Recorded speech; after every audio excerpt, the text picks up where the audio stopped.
Hello and welcome. In this segment, I want to talk about high blood pressure.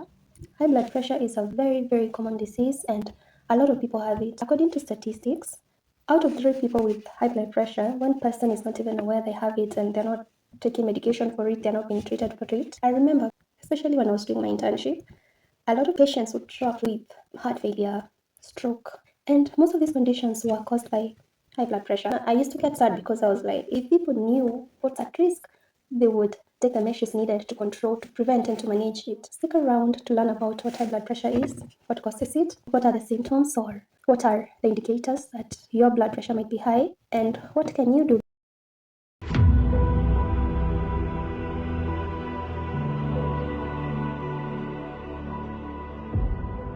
What is high blood pressure? It's the incidence whereby your blood is flowing through your arteries that are higher than the normal pressure. The normal pressure is a systolic reading of 120 and a diastolic reading of 80 millimeters of mercury. So what is systolic pressure? Systolic pressure is the pressure occurring when blood is being pumped out of your heart. Diastolic pressure is the pressure occurring when blood is being pumped into your heart. We normally say the pressure between heartbeats. Your blood pressure is considered high, or we say you have high blood pressure when you have systolic readings of 130 or higher and a diastolic reading of 80 or higher. What happens to your body when your pressure is consistently high? You can get diseases such as chronic kidney disease. And with chronic kidney disease, we have stages, stage 1 all the way to stage 5, and stage 5 is end renal disease. Your kidneys are gone, you require dialysis to survive. High blood pressure will give you kidney failure.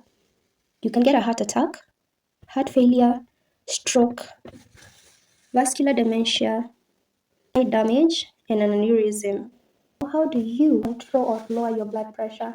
Eating healthy, be active and reduce sedentary behavior, maintain a healthy weight, quit smoking or indoor pollution. Cooking with firewood can be dangerous, or any type of indoor pollution.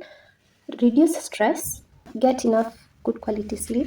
The problem with high blood pressure is that in most cases you don't present with symptoms, but sometimes you can get symptoms such as a sudden severe headache, difficulty breathing, sudden severe pain in your abdomen, chest, or back, numbness or weakness, a sudden change in vision, and problems talking. Share this video, you might save a life, and subscribe to my channel to get more content like this. Just like many diseases, high blood pressure is also categorized based on levels. A normal reading with a systolic of 120, 80, diastolic. Elevated blood pressure, we have a systolic of between 120 and 129, with a diastolic of less than 80. High blood pressure stage 1, you have a systolic arranged between 130 to 139 and a diastolic of 80 to 89. High blood pressure stage 2, you have a systolic of 140 or higher and a diastolic of 90 or higher. Then you have something we call a hypertensive crisis. This is whereby you have a systolic of higher than 180 and a diastolic of higher than 120.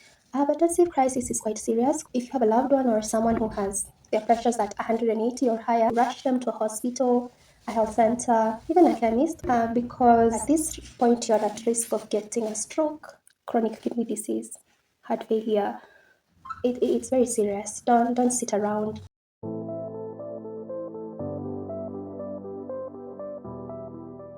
Okay, there's something we call prehypertension or elevated blood pressure with a systolic reading of between 120 to 130, risking going higher. Sometimes a change in diet, lifestyle changes like cutting down on alcohol and such things, sometimes that can revert your pressure to normal levels. But when you do all that and your pressure is still high, you have to take medication. We have these cases whereby most people get false readings of high blood pressure. And the reason being, there is a protocol you need to follow before you take your test. You do not exercise, drink coffee, or smoke cigarettes for at least 30 minutes before the test, because those are stimulants and they are likely to raise your blood pressure temporarily. You should have an empty bladder for at least 5 minutes before the test. Sit in a chair and relax. Make sure you're not excited or nervous. You're supposed to maintain an upright posture. Do not talk during the test. When you're taking your blood pressure, your elbow should be at the level of your heart. We get a lot of false readings, and mainly because the technique is wrong.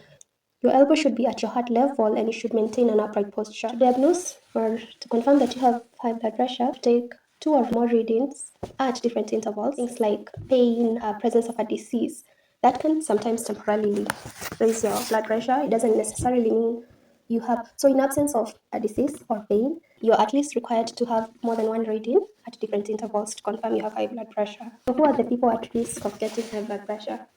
What are the risk factors? Older people, and that is because blood vessels naturally thicken and stiffen over time. A family history of high blood pressure and genetics. People who eat unhealthy foods, especially food with high salt and food that is low in potassium. Walevi, Team Walevi, if you drink too much alcohol or caffeine. People who are very sedentary, need to work out, man. Need to work out. If you do not get good quality sleep, if you normally subject yourself in situations that are highly stressful, if you abuse drugs, and people who are taking medications that change how your body controls fluids, sodium, and hormones. You're working out, you're active, and you've cut out things that can potentially contribute to high blood pressure. And although your pressure is high, you should take medication to avoid the complications that can be brought about by high blood pressure. And some of the medications include ACE inhibitors, angiotensin converting enzyme inhibitors. They keep your blood vessels from narrowing as much. We have ARBs, they have the same mode of action as the ACE inhibitors. The CCVs, those are the calcium channel blockers. They prevent calcium from entering the muscle cells of your heart and blood vessels. And we have diuretics. They help remove extra water and sodium from your body, hence reducing high blood pressure. It's very important to keep checking your blood pressure. It's crucial to have your blood pressure checked at least once a year. Most of the lifestyle diseases, there's a reason why they're called lifestyle diseases, because our activities, how we live our lives, the type of food we choose to consume, if we choose to exercise or not, our activities can potentially give you high blood pressure. Of course, that's not the only factor, because sometimes you might have other underlying conditions. Genetics, of course, play a part in a role in this. But in most cases, the lifestyle choices you make can help you prevent this. Stay healthy, choose healthy habits. Until next time, I'm Sherry Kenyanjui.